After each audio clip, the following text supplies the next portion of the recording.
Hello, beautiful people. Welcome back to the channel. If you're new here, hi, I'm Cindy. Welcome to the channel. So this video is titled, He Ate Street Food in India. 44 days later, his brain had worms. Okay, we are going to check this video together. Like right now, there are lots of crazy things happening in the world or crazy things happening. Some people have or do have different experience, and again experiences vary, so we don't know what this information in the video is about, but we are going to check this video together. Let me know what your thoughts are in the comment section below. If you've seen this video or if you've heard different cases of people who have or react to something, I would love you to share your thoughts in the comments below, because again, scary things are actually happening in the world and in the society itself. But yeah, we're going to check this video together. Let's dive right in. He ate pani puri in India. His best friend stood right next to him and said no. Same trip, same city, same street.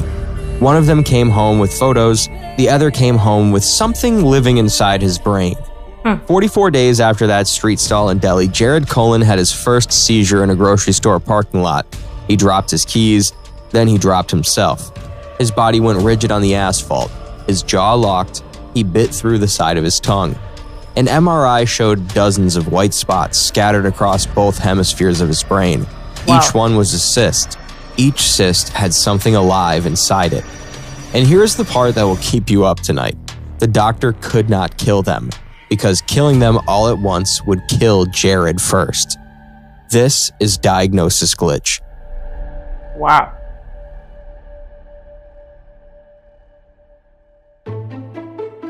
They'd been planning the trip for a year. Ryan Egan and Jared Cullen, best friends since freshman orientation at UT Austin. Both 25, both software engineers, both convinced that India would be the trip of a lifetime. But they planned differently. Ryan was the one with the spreadsheet. He researched every restaurant, cross-referenced travel blogs, read 3 pages deep on TripAdvisor. He printed a list of vetted places to eat in every city. He packed a full first aid kit, water purification tablets, electrolyte packets. He had a rule, and he said it so often it became a joke between them. If you cannot peel it, boil it, or open it yourself, do not eat it. Jared thought Ryan was insane. Jared's travel philosophy was the opposite. No plans, no lists. You land, you walk, you follow your nose. You do not go to India to eat at restaurants with English menus, he said. You eat where the locals eat. Ryan always replied the same way. The locals have immune systems built for the locals.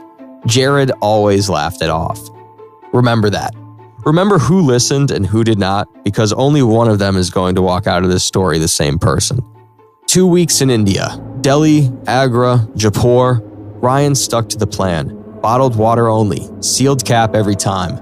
Restaurants with kitchens he could see. Cooked food, served hot, nothing raw. Jared followed the plan for 3 days. Then he got bored. On their 4th night in Delhi, Ryan went back to the hotel early. Bad stomach. The irony of the careful one getting a mild bug from hotel food was not lost on either of them. Jared stayed out. He found a street stall near Chandi Chowk, a pani puri vendor. The shells were golden. The filling was spiced potato. The tamarind water was dark and sweet and served from a steel bucket that had been sitting open all day. Let me say this, and I'm honestly asking this question. Have you ever traveled to a new country or to a new city that you're not familiar with or you do not know, and you try to eat their food? Did you have any experience whatsoever? Because again, sometimes some people have experiences that are different from different people. 2 people could eat from the same plate or the same pot and have completely different experience, right? In terms of like food poisoning and all of that. And I'm not saying maybe this is the case for this one, right? There are some foods somebody would eat and it would upset their stomach, and there are some foods some other person would eat as well, it will not. Sometimes because of the spice ingredient or what they're used to, right? It's different for different people. So I want to know your thoughts in the comment section below, because everyone's experience is different and unique. Jared ate 8. Watched the vendor crack each shell with his thumb, fill it, hand it over. No gloves, no running water at the stall, a bucket, a ladle, and hands that had been working since dawn. It was the best thing he had ever tasted. He told Ryan about it next morning. Ryan stared at him. You ate pani puri from a street stall with water from a bucket? Relax, man, it was delicious. I'm fine. He was not fine. He just did not know it yet. Here's what happened inside Jared's body that night while he slept. The tamarind water had been made with tap water. The tap was connected to a supply line that ran alongside open drainage. Somewhere in that water were eggs, microscopic, invisible, shed by a person carrying an adult pork tapeworm in their intestines. Jared did not taste them. He did not feel them. They dissolved in his stomach acid. How would he taste Out of each it? egg crawled a larva smaller than a grain of sand. Each one burrowed through the wall of his small intestine and entered his bloodstream. His blood carried them everywhere. His muscles, his liver, his eyes, and his brain. Inside Jared's skull, dozens of larvae burrowed into the folds of his cerebral cortex. Each one built a fluid-filled cyst around itself about the size of a small grape, pressing against neurons, displacing tissue. And then they did something terrible. They secreted chemicals that suppressed his immune system around each cyst. They turned off his body's alarm from the inside. Jared's brain did not know it was being colonized. He spent the rest of the trip feeling fine, ate more street food, took photos, told Ryan he was overthinking everything. They flew home to Austin. Jared showed his coworkers the photos, told the pani puri story like it was a badge of honor. See, he said to Ryan, nothing happened. 3 weeks after landing, Jared could not find his wallet. Not the normal kind of forgetting. He stood in his apartment for 10 minutes holding it, unable to process that it was in his hand. He told himself he was tired, jet lag maybe, even though the flight was 3 weeks ago. Week 4, headaches, deep, behind his right eye, like something pressing outward from inside his skull. He drove to urgent care. The doctor ran a basic neuro exam, followed the finger, squeezed my hands, everything normal. Probably migraines, stress, screen time, dehydration. Try ibuprofen. She did not ask where he had been. A 25-year-old with a headache in Austin, Texas does not trigger a tropical disease screening. There's no box on the intake form that says, have you recently traveled to a country where pork tapeworm is endemic? That question does not exist. And because it does not exist, Jared walked out with ibuprofen and a diagnosis that was already killing him.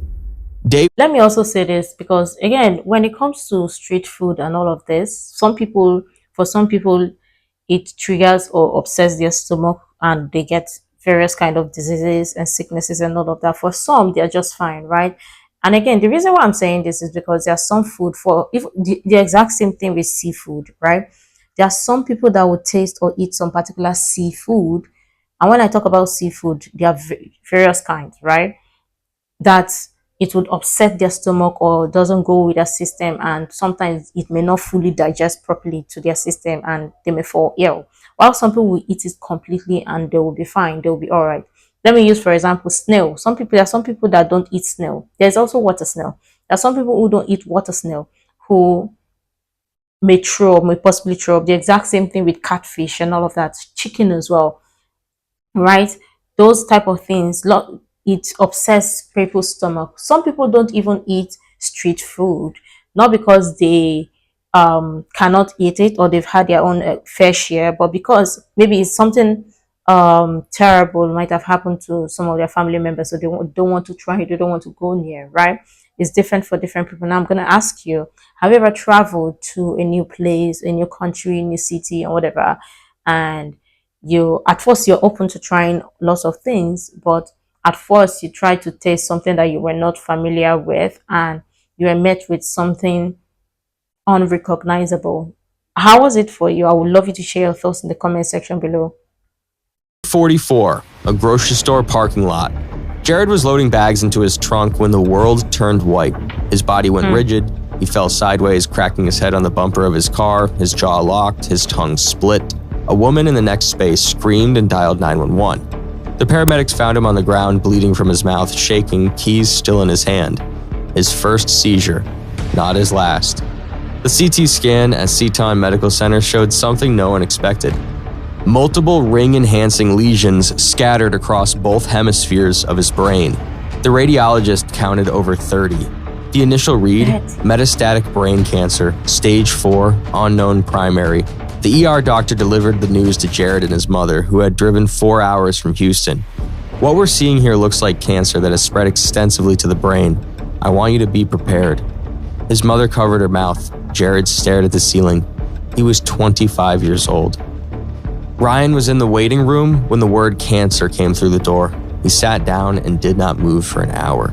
But the oncologist who reviewed the MRI the next morning stopped scrolling. Something was wrong with the cancer diagnosis. The lesions were too uniform, too round, too evenly spaced.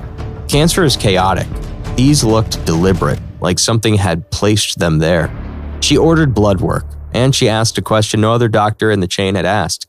Has he traveled internationally in the last year? Ryan answered before Jared's mother could. India, 2 months ago. The oncologist's face changed. Here's what she suspected, and here's why it matters. There's a parasite that's traveled alongside humanity for thousands of years. The pork tapeworm, Tania solium. The World Health Organization estimates 50 million people carry it right now. It's the single largest cause of preventable epilepsy on the planet, and almost nobody in the Western world has heard of it. Here's how it works. Someone infected with an adult tapeworm sheds microscopic eggs in their feces.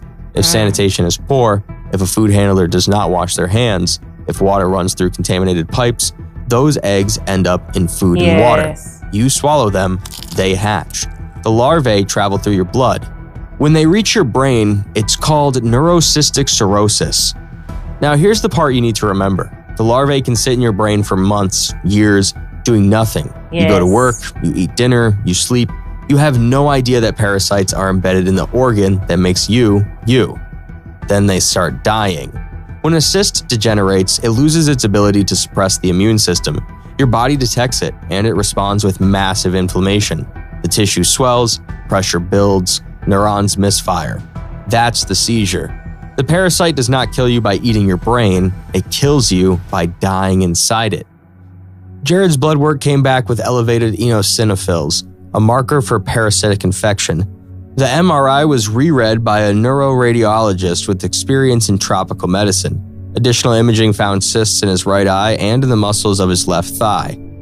Jared did not have cancer. He had a brain full of tapeworm larvae from a Pani Puri stall in Chandni Chowk. His mother said she did not know whether to be relieved or horrified. She was both. But the nightmare was not over. It was getting worse. The standard treatment is an anti-parasitic drug called albendazole. It kills the cysts. That sounds like good news. It is not. When you kill dozens of cysts inside the brain at once, every single one triggers inflammation. The brain swells. If you have 5 or 6 cysts, steroids manage the swelling. If you have 30, you risk catastrophic cerebral edema. The brain pushes through the base of the skull. That's called herniation. It is fatal. Jared had too many cysts to treat safely. The medicine that could save him also could kill him. The doctors were trapped. In Faridabad, India, an 18-year-old boy faced the same impossible choice. Same disease, even more cysts. His MRI looked like a night sky. They made the same calculation. He died 2 weeks later. Jared's doctors chose to wait. Anti-epileptic medication, steroids to manage inflammation, repeat MRIs every 3 months, a slow, controlled siege against an enemy living inside his skull. Seizure. This is the reason why people talk about clean water and even oil. Sometimes the oil you use, like reuse of oil, it can also trigger that, especially when you use the oil to fry meat. You use it to fry, let's say, plantain, you store it up, you use it again, continuously reusing and all of that. It could trigger some type of sicknesses. And I know why I'm saying this one, because again, reuse of oil, for me, I started reacting. I was very little, but I remember that episode that I had, that I started reacting to reused oil, and that was because I was eating out a lot more than I was eating at home, right? And when I noticed that, I stopped eating out and I decided to start eating eating at home as well.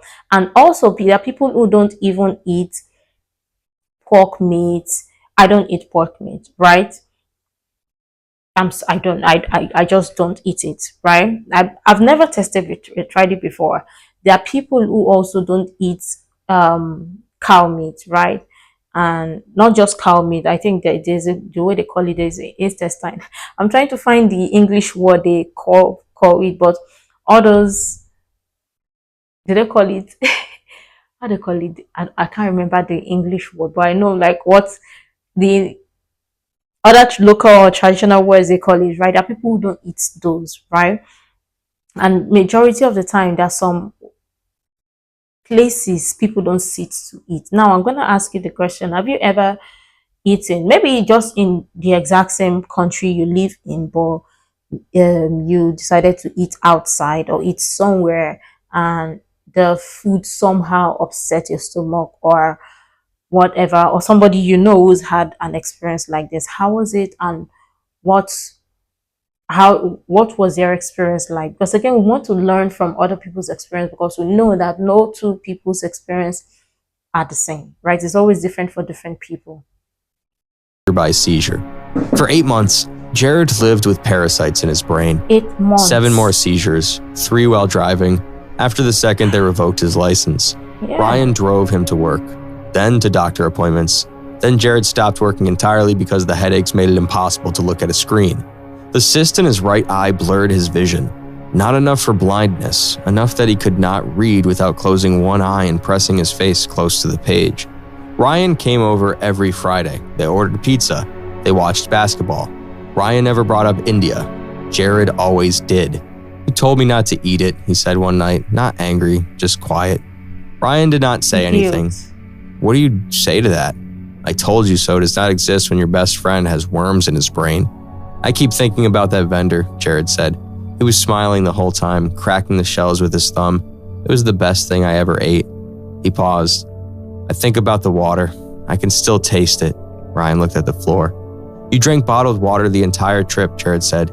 "You would not even brush your teeth with a tap, and you came home fine.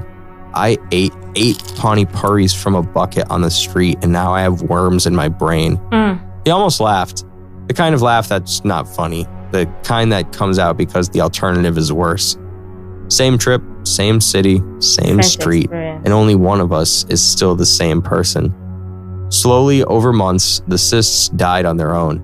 Each death triggered a small inflammatory event, a bad headache, sometimes a seizure, sometimes nothing. His brain processed them one at a time like a bomb squad diffusing charges in sequence. By month 10, most cysts had calcified, dead, mineralized, no longer active. But the scars will remain in his brain forever, tiny white spots on every future MRI. Jared's seizures stopped, his headaches faded, his vision partially recovered. By medical definition, he was lucky. Jared Cullen works from home now. He wears a medical alert bracelet that says seizure disorder because explaining neurocystic cirrhosis takes longer than an emergency allows. He takes 2 medications every day. He'll take them for the rest of his life because calcified cysts can trigger seizures decades after the infection clears. He does not travel anymore. Ryan still does. He still carries the spreadsheet. He still only drinks bottled water. He still will not eat anything he cannot peel, boil, or open himself. He's never said, "I told you so." He never will. But every time he packs for a trip, he sends Jared the exact same text. Every time, without fail. "Bottled water only. If you cannot peel it, boil it, or open it yourself, do not eat it." Jared always replies the same thing. "I know." Here's what I need you to understand. 50 million people are carrying these cysts right now. Yeah. Neurocystic cirrhosis is the single largest cause of preventable epilepsy in the developing world. In the United States alone, there are roughly 1,000 hospitalizations per year, and most of those people will trace it back to a single meal they barely remember. This is not about fear. This is not about avoiding travel. Awareness. Go to India, go to Thailand, go to Mexico, go to Peru. The world is worth seeing. The food is worth tasting. But the difference between Ryan and Jared was not courage. It was not luck. It was a choice. One of them drank from a sealed bottle. The other drank from a steel bucket that had been sitting in the sun since dawn. Same trip, same street. One walked away fine. The other came home with something alive inside his brain. You're going on a trip soon, or you just came back from one, or you're planning one right now. Here's what the doctors will not tell you because most Western doctors do not even know these diseases exist. Bottled water, sealed cap every time. If a restaurant does not have a visible kitchen, walk out. If you cannot see the water source, do not drink it. If the food is raw, if the water is open, if the vendor has no soap and no gloves, the food is not worth the story. And if you come home and weeks later something feels wrong, a headache that will not quit, a seizure that comes from nowhere, a fog that was not there before, tell your doctor where you went. Tell them what you ate. Say the words, "I need to rule out neurocystic cirrhosis." They will not think of it. You have to. The scariest thing about this disease is not the worms, it's the delay. You eat, you smile, you fly home, you tell the story at dinner parties, and weeks later you discover that the best meal of your trip was the worst thing that ever happened to you. Two friends walked down the same street in Delhi. One said yes, one said no. That was the only difference. That was the entire difference. This is Diagnosis Glitch. I'll see you in. Interesting. This is useful information, and lots of people need to pay attention to this. Again, everyone's case is going to be different. Look at, for this case, two people traveled the same place, or again, but had completely two different experience, right? But I love your thoughts and your contribution in the comment section below. Again, this is to create awareness, and I love videos like this because you get to learn a lot. I am not new to learning or understanding about tapeworms because my mom is a nurse, so apparently we um usually go for medical checkup frequently, right? Right from when I was young, we do that frequently to check if anything is wrong, or maybe there's a foreign body inside of you and all of that that is not supposed to be there. And majority of the time we're told to deworm ourselves. We do that frequently, and I'm glad to have that experience or that awareness as well. Not many people have had that experience or know about that. So yeah, awareness like this or videos like this are always very useful for me, and I know it's going to be useful for people, so people know about this stuff too as well, and take necessary precautions to what they eat, what they drink, and what they consume. But let me know what you think. Make sure to like, comment, share, subscribe, and all that stuff. And until next time, see you in the next video.